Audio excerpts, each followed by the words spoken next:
Hi friends, welcome to my channel. நம்ம சேனலில் நிறையா வீடியோஸ் போட்டுட்ருக்குறோம்.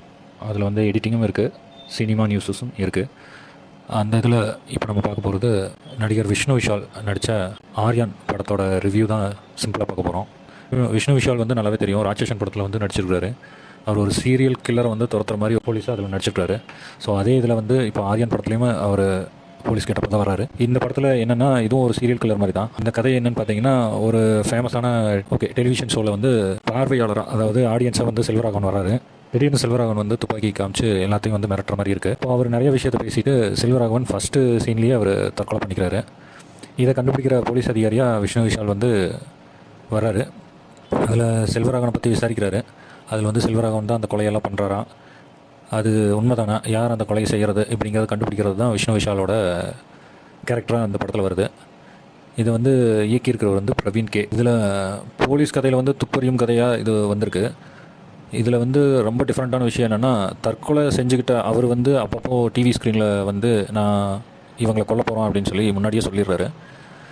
இதை வந்து அவர் புத்திசாலித்தனமாக அந்த கொலையும் நடத்திடுறாரு. இது எப்படி நடக்குது, யார் இதை பண்ணுறா, யார் மூலியமாக இது நடக்குது அப்படிங்கிற விஷ்ணு விஷால் வந்து நல்லாவே டஃப் கொடுக்குற மாதிரி நடிச்சிருக்காரு.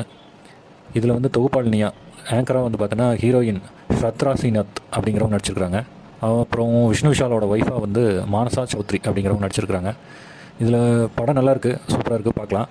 பட் இதுலேயும் ஒரு சில குறைபாடுகள் இருக்குது. இதில் வந்து போலீஸ் அப்படின்னு வர விஷ்ணு விஷால் வந்து கொலைக்கண்டான ரீசனை வந்து கண்டுபிடிக்கிற மாதிரி நல்லாவே நடிச்சிருக்காரு. அவருக்குமே வில்லனாக இருக்கிற செல்வராகவனுக்கும் வந்து எந்த ஒரு போட்டி இல்லாத மாதிரி இருக்குது.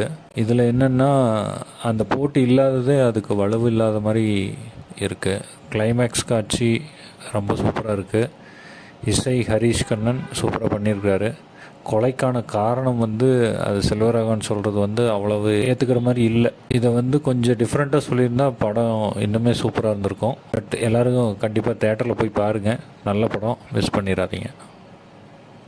மிஸ்டேக் பண்ணியிருப்பேன், சாரி ஃப்ரெண்ட்ஸ். போக அது சரி பண்ணிக்கிறேன். இதுதான் என்னோடய first review video. Please support பண்ணுங்கள்.